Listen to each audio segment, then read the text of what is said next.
वफा तुझको क्या दे, दिल कह रहा है दुआ दे।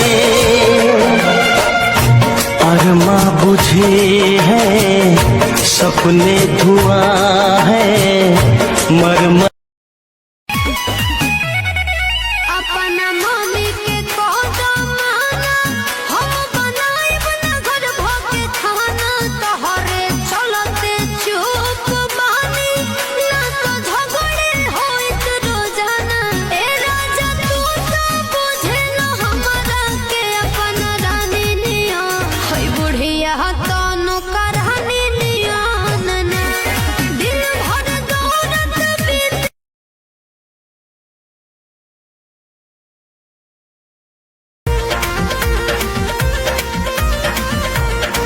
पैसा भाले कमे कमाईता रहता बाकिर हमरा पास में, खोल लेता गवही किराना दुकनिया, जिंदगी गुजरता साथ में।